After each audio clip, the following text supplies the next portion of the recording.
Student, welcome back to my channel smart study with Kanika. So student, आज हम पढ़ेंगे last question exercise 1.5 का। तो लास्ट क्वेश्चन क्या है हमारा? सिंप्लीफाई।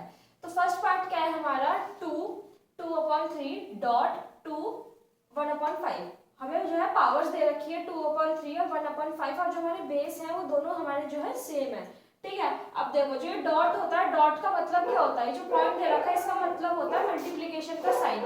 ठीक है, तो हमें क्या करना है, आप ध्यान दोगे तो हमारी जो बेस है वो हमारे सेम है। ठीक है, तो यहाँ पे हमारी एक आइडेंटिटी लगेगी ए एम, ठीक है, dot A N is equals to, अब देखो ए जो हो गए हमारे बेस हो गए, और जो ये एम एन हो गई हमारी क्या हो गई? हमारी जो हो गई पावर्स हो गई। ठीक है, तो इसमें क्या होता है, जो हमारा डॉट जब आ जाता है तो पावर जो हमारी हो जाएगी m plus is equals to K, इधर जाके आप इंट्रोडक्शन पार्ट में वॉच करोगे तो इसमें क्या है, बेस के साथ हमारी जो पावर्स है वो ऐड हो जाती है। ठीक है, तो एक की जगह पे हम क्या रखेंगे? 2 रख देंगे। ठीक है, m क्या है हमारा? 2/3 प्लस प्लस का साइन आएगा, n क्या है हमारा? 1/5।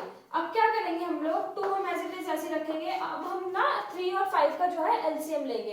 तो एलसीएम लेने पे हमारा क्या आएगा? अगर हम 3 और 5 का अगर हम एलसीएम लेते हैं तो 3 1 जा 3, 5 का 5 एज इट इज ऐसे रहेगा, 5 1 जा 5, 1 एज इट इज ऐसे रहेगा, 3 5 जा कितना आया? 15 आया। तो 15 हम यहाँ नीचे रखेंगे। अब देखो इसको इससे हमें डिवाइड करना होता है। ठीक है, इन दोनों को डिवाइड करना होता है, फिर जो आंसर आता है उसको हमें ऊपर वाले से मल्टीप्लाई करना होता है। तो 3 5 जा 15 होता है, 5 2 जा कितना होता है? 10 होता है। इसको इससे मतलब इन दोनों को डिवाइड करना होता है, फिर जो हमारा आंसर आता है ऊपर वाली वैल्यू से हमें जो है मल्टीप्लाई करना होता है। तो 3 5 जा 15 होता है, 5 को जो हमने 2 से मल्टीप्लाई करा तो 10 आया। तो 5 3 जा 15। ठीक है, अब 3 1 जा 3, अब क्या आएगा? 2, बेस हमारा सेम रहा, 10 प्लस 3 कितना होता है? 13, 13/15। हमारा क्या आंसर आया? 2 13/15, ये हमारा जो है आंसर है। ठीक है, अब देखो सेकंड पार्ट क्या है हमारा? 1 3 की पावर 3 ब्रैकेट क्लोज, और ऊपर क्या दे रखा है? 7 दे रखा है। इसमें क्या दे रखा है? देखो हमें क्या करना होगा, हमारे पास जो बेस दे रखा है 3 दे रखा, मतलब हमें जो बेस दे रखा है 1/3 दे रखा है, उसके ऊपर हमारी पावर है, फिर ब्रैकेट क्लोज करके हमारे पास एक और पावर है। तो इसमें हम लोग क्या करेंगे, इसमें जो रहती है ना हमारी जो पावर्स है वो मल्टीप्लाई हो जाएगी। अब देखो 1/3 हमारा एज इट इज ऐसी रहा, 3 के ऊपर 3 हमारा ऐसी रहा 7। ठीक है, अब देखो इसको अगर हम चेंज करेंगे तो हम चेंज करने के बाद हमारा क्या आएगा? 1/3, ये जो 3 है इस 7 के साथ मल्टीप्लीकेशन में चला जाएगा, 3 × 7। ठीक है, अब देखो इसका आंसर जो आएगा 1/3, 3 7 जा 21। ठीक है, अगर हम इसको चेंज करेंगे, अब इसको अगर हम चेंज करेंगे डिनोमिनेटर को न्यूमरेटर की जगह, न्यूमरेटर को डिनोमिनेटर की जगह, तो जो हमारी पावर सभी पॉजिटिव में ये नेगेटिव में चली जाएगी। तो आंसर क्या आएगा इसका? 3 की पावर -21 अपॉन में जब कुछ नहीं होता तो हम क्या लिखते हैं? 1 लिखते हैं। हम नहीं भी लिखेंगे तो भी चलेगा। तो इसका आंसर हम लोग 3 की पावर -21 लिखेंगे। तो हमारा आंसर ये भी हो सकता है और ये भी हो सकता है, दोनों ही कंडीशन में हमारे जो आंसर है वो सेम रहेगा। ठीक है, तो ये थे हमारे 2 पार्ट। हम लोग नेक्स्ट 2 पार्ट्स देख लेते हैं इसके। अब देखो थर्ड पार्ट क्या है हमारा? 11 पावर 1/2 अपॉन 11 पावर 1/4। अब देखो इसमें क्या है, हमारी जो ये वैल्यूज है वो सेम है, बट इसमें जो हमारी पावर जो है से अलग है, डिफरेंट है। ठीक है, तो हमारी आइडेंटिटी क्या लगेगी? m/a/n।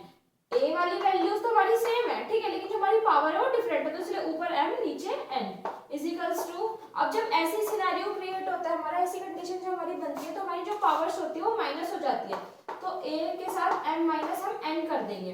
ठीक है, अब देखो इसको सॉल्व करेंगे तो a की वैल्यू क्या है हमारी? 11, m कितना दे रखा है? 1/2 माइनस 1/4। ठीक है, अब देखो हमें क्या करना है? 11 हमें एज इट इज सेम रखना है, एलसीएम लेंगे, 2 2 जा 4, इसका जो एलसीएम आएगा 4 आएगा। चाहे तो आप एक बार आप इसे रफ वर्क में करके भी देख सकते हो। कितना है हमारा? 2 और 4, तो 2 1 जा 2, 2 2 जा 4, 2 1 जा 1, 2 वन जा 2, तो 2 2 जा कितना 4, 4 आ गया ना, 2 2 जा, इसको इससे कैंसिल करोगे, 2 2 जा 4, 2 को 1 से मल्टीप्लाई करोगे तो कितना आएगा, 2 1 जा 2 माइनस 4 1 जा 1, सॉरी 4 1 जा 4, 1 से 1 की मल्टीप्लिकेशन करोगे तो कितना आएगा 1, तो कितना आया इसका 11, 2 माइनस 1 करा तो 1/4, ये हमारा आंसर निकल के आएगा 11 1/4, इसकी पावर है ये, ठीक है, 11 1/4 जो है इसकी पावर निकल के आई है।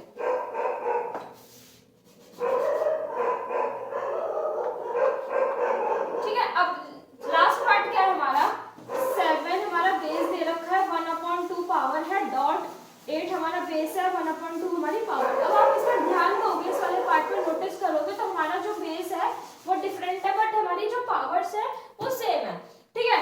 तो इसमें हमारा क्या होगा, a हमारा अलग है, ठीक है, मतलब a के साथ हम m को रखेंगे, डॉट b के साथ हम n को रखेंगे, इज इक्वल्स टू, ठीक है। तो इसमें क्या है हमारी a multiply b is equals to, sorry ये भी हमारा m ही होगा, क्योंकि बेस तो हमारे पावर्स तो हमारी सेम है ना, हमारा जो बेस है मतलब 7 और 8 हमारे अलग अलग है, पावर जो हमारी सेम है, तो a और b, a की जगह a के साथ हमने पावर चढ़ाई m, डॉट डॉट का मतलब वही मल्टीप्लिकेशन, और b के साथ हमने पावर चढ़ाई अपनी m, तो क्या होगा, ये a भी हमारा ब्रैकेट में आएगा, पावर जो है हमारी कॉमन हमारी a की चढ़ेगी ऊपर, तो ये आइडेंटिटी है हमारी, ठीक है।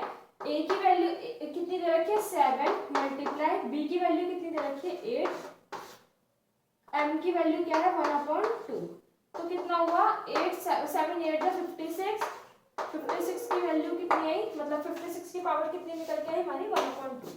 कुछ भी नहीं करना होता, बस आइडेंटिटी याद करनी होती है, आइडेंटिटी के अकॉर्डिंगली ही हमें जो है पूरा सॉल्यूशन करना होता है, ठीक है। तो स्टूडेंट ये था हमारा लास्ट क्वेश्चन इस वाली एक्सरसाइज का, और ये एक्सरसाइज भी हमारी लास्ट है, और हम लोग कल से नेक्स्ट चैप्टर शुरू करेंगे, तब तक के लिए बाय।